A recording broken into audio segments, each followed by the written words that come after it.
అదే RTV app వార్తల్ని క్షణాల్లో చదివే అవకాశం ఉంటుంది. ఒక న్యూస్ పేపర్, ఒక టెలివిజన్ ఛానల్ మీ చేతుల్లో ఎప్పుడూ ఉంటాయి. బ్రేకింగ్ న్యూస్, ఐసీసీ ఛాంపియన్స్ ట్రోఫీలో ఈరోజు బిగ్ డే. ఈరోజు ఇండియా న్యూజిలాండ్ ఫైనల్స్ లో తలపడబోతున్నాయి. 2:30కు మ్యాచ్ మొదలు కాబోతున్న నేపథ్యంలో ఇప్పటి నుంచే ఆ ఫేవర్ మొదలైపోయింది.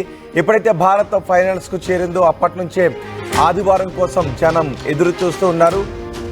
క్రికెట్ అనేది భారతదేశంలో ఒక మతంలా ఉంటుంది. క్రికెట్ ఇప్పుడు ఐసీసీ ఛాంపియన్స్ ట్రోఫీని భారత్ కైవసం చేసుకోవాలి అని ప్రతి భారతీయుడు కూడా కోరుకుంటున్నారు.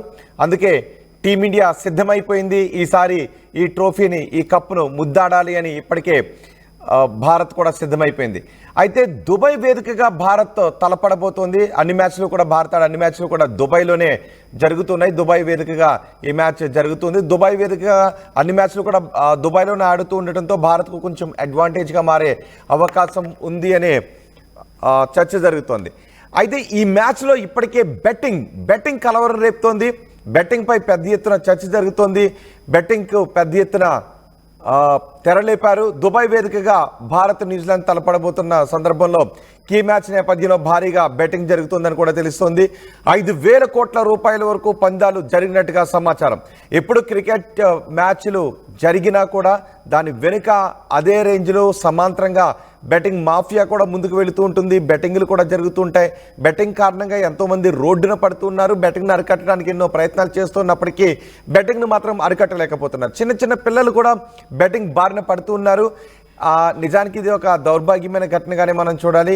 క్రికెట్ను బెట్టింగ్తో ముడిపెట్టి క్రికెట్ మ్యాచ్లు జరుగుతూ ఉన్నప్పుడు దాంతోపాటు క్రికెట్ మ్యాచ్ని చూడటానికి వ్యక్తం చేసే ఆనందంతో పాటు అంతే సమాంతరంగా బెట్టింగ్ మాఫియా కూడా వెళుతూ ఉండటం ఇది ఆందోళనకర విషయమే.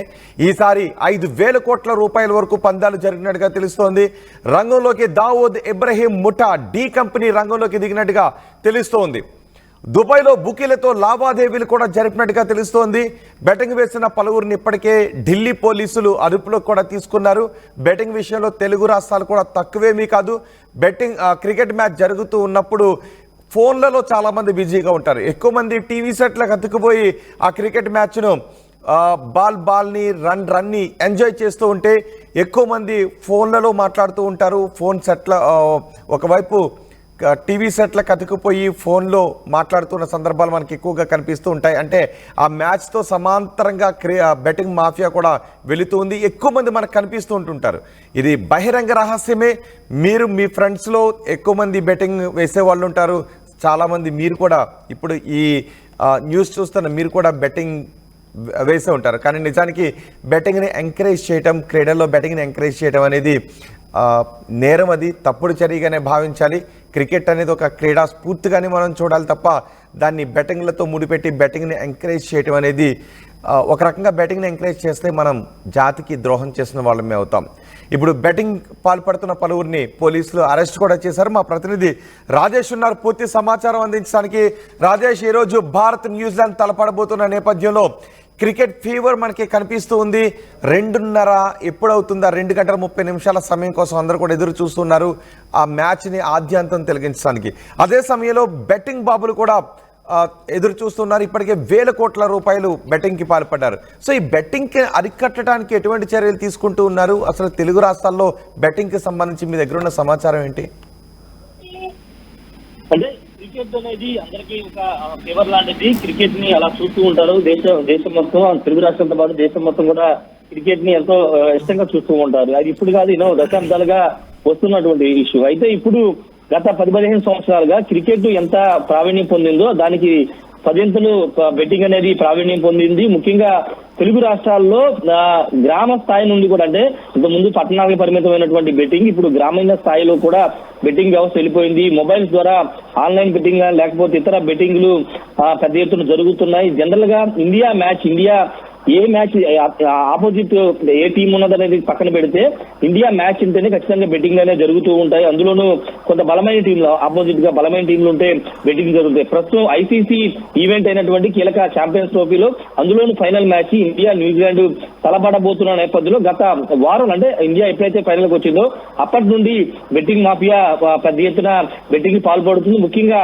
అంతర్జాతీయ స్థాయిలో పేరుగాంచినటువంటి డి కంపెనీకి సంబంధించినటువంటి దావూద్ ఇబ్రహీం సంబంధించినటువంటి డి కంపెనీ పెద్ద ఎత్తున వేల కోట్లలోనే బెట్టింగ్ మాఫియాకు పాల్పడుతున్నట్టు తెలుస్తుంది. అంతర్జాతీయ సంబంధించినటువంటి వ్యవహారం పోలీసులు కూడా దీన్ని గుట్టురట్టు చేసినట్టు తెలుస్తుంది. ఢిల్లీకి సంబంధించినటువంటి పోలీసులు కొంతమందిని బెట్టింగ్ చేసినట్టు వాడిని అరెస్ట్ చేసినట్టు తెలుస్తుంది. ఇక తెలుగు రాష్ట్రాల్లో చూస్తే కనుక తెలుగు రాష్ట్రాల్లో కూడా యువత ఎక్కువగా కాలేజీ చదివే యువత కానీ వీళ్ళంతా కూడా ఎక్కువగా బెట్టింగ్ మాఫియా ముసుగులో బెట్టింగ్ వేస్తున్నారు కానీ చాలా నష్టపోతున్నటువంటి పరిస్థితి. ఎందుకంటే బెట్టింగ్ అనేది అది ఆన్లైన్ సంబంధించి కానీ లేకపోతే అంతా ఒక మాఫియా కేవలం కొంత ముందు డబ్బులు ఇచ్చి కొన్ని మ్యాచ్ల వరకు పరిమితం చేస్తారు. తర్వాత వేలలో డబ్బులు కాసిన సందర్భం లక్షల డబ్బులు కాసిన సందర్భం వాళ్ళంతా కూడా బుద్ధి కొట్టిస్తున్నటువంటి పరిస్థితి ఇప్పుడు కనబడుతుంది. కాబట్టి ఖచ్చితంగా ఇండియా న్యూజిలాండ్ ఫైనల్ మ్యాచ్ నేపథ్యంలో భారీగా తెలుగు రాష్ట్రాల్లో కూడా లక్షల కోట్లలోనే బెట్టింగ్ లో జరిగినట్టు తెలుస్తుంది. ముఖ్యంగా పోలీసులకు తెలియకోకుండా మొత్తం ఒక వ్యవస్థని సమాంతరంగా నడుపుతున్నట్టు తెలుస్తుంది. అయితే పోలీసులు ఎక్కడికక్కడ కట్టుదిట్టమైన చర్యలు తీసుకున్నప్పటికీ ఎక్కడ కూడా వాళ్ళని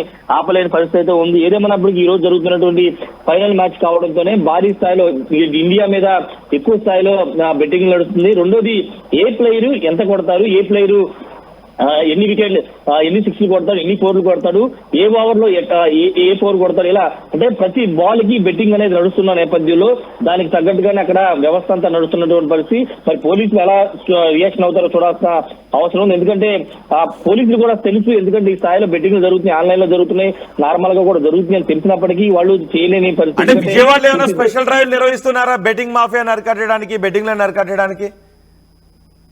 స్పెషల్ డ్రైవ్ అంటూ ఏమీ లేదు కానీ పోలీసులు అయితే ఒక నిఘాని ఉంచినట్టు తెలుస్తుంది. ఎందుకంటే ఆల్రెడీ పోలీసులకు సమాచారం ఉంది. పోలీసులకి సమాచారం ఉన్న నేపథ్యంలో ఎక్కడ నిర్వహిస్తున్నారు అనే దానికి సంబంధించిన సమాచారం సేకరించి దానికి అనుగుణంగా చర్యలు తీసుకునే అవకాశం అయితే కనబడుతుంది. ప్రత్యేకంగా ఒక టాస్క్ ఫోర్స్ లాంటిది ఏర్పాటు అయితే చేయలేదు కానీ ప్రస్తుతానికి ఒక నిఘా అయితే పెంచారు. భారీ స్థాయిలో ఎక్కడైనా పట్టుబడితే కనుక వాళ్ళని అదుపులో తీసుకునే అవకాశం కూడా కనబడుతుంది. అయితే త్రూ ఫోన్ల ద్వారా మాత్రమే ఎక్కువ లక్షల్లో జరిగే బెట్టింగ్ అంతా కూడా ఫోన్ లో జరుగుతుంది. మాన్యువల్ గా అయితే ఒక 50,000 లక్షల లోపు అయితే కనుక మాన్యువల్ గా జరిగే చోట ఆ ప్లేస్ ని ఐడెంటిఫై చేసి పోలీసులు పట్టుకునే అవకాశం అయితే కనబడుతుంది. ప్రస్తుతానికి పోలీసులు అయితే నిఘా మాత్రమే పెట్టారు, ఎలాంటి టాస్క్ ఫోర్స్ అయితే ఏర్పాటు చేయలేదు. కానీ పోలీసులు కళ్ళు కప్పి లక్షల కోట్లలో బెట్టింగ్ అయితే తెలుగు రాష్ట్రాలు ఈ రోజు జరుగుతుంది. Rohit right Rajesh, ICC champions ట్రోఫీలో ఈరోజు ఫైనల్స్ మ్యాచ్ భారత్ న్యూజిలాండ్ మధ్య జరగబోతోంది 2:30కు దుబాయ్లో. అయితే ఈ మ్యాచ్లో ఇండియా గెలవాలి అని యావత్ దేశం కోరుకుంటూ 2:30కు ఈ మ్యాచ్ను ప్రత్యక్ష ప్రసారంలో చూడటానికి ఏర్పాట్లు చేసుకుంటే బెట్టింగ్ మాఫియా కూడా అదే స్థాయిలో ఏర్పాట్లు చేసుకుంటోంది. నిజానికి బెట్టింగ్ అనే దాన్ని దేశద్రోహం కింద పరిగణించాలి అని చాలామంది అంటూ ఉన్నారు.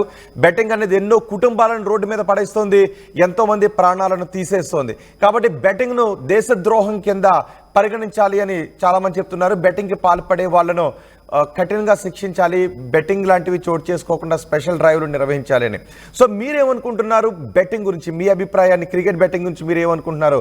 మీ అభిప్రాయాన్ని కమెంట్ బాక్స్లో తెలియచేయండి. నిజానికి క్రికెట్ మనం క్రికెట్ లాగే చూడాలి, ఇండియా గెలవాలి అని కోరుకోవాలి. క్రికెట్ మ్యాచ్ని చూడటానికి ఎలాంటి ఏర్పాట్లు చేసుకోవచ్చు, కానీ క్రికెట్ మ్యాచ్ చూడటానికి ఏర్పాట్లు చేసుకుంటూ క్రికెట్ మ్యాచ్ నిర్వహించడానికి ఏర్పాట్లు జరుగుతున్న ఈ సమయంలో బెట్టింగ్ నిర్వహించడానికి అదే వేలు అంతే వేగంగా అంతే సమాంతరంగా బెట్టింగ్ మాఫియా కూడా ఏర్పాట్లు చేసుకోవటం, దాంట్లో మనం భాగస్వాములు కావడం ఇది చాలా దురదృష్టకరమైన విషయం. సో ఈ బెట్టింగ్ మాఫియా గురించి, క్రికెట్లో బెట్టింగ్ గురించి మీరేమనుకుంటున్నారు? మీ అభిప్రాయం కామెంట్ బాక్స్లో తెలియచేయండి. మరిన్ని వీడియోస్ కోసం ఛానల్ ని సబ్స్క్రైబ్ చేయండి, లేటెస్ట్ అప్డేట్స్ కోసం వాట్సాప్ ఛానల్ ని ఫాలో చేయండి అండ్ లింక్ డిస్క్రిప్షన్ లో ఉంది.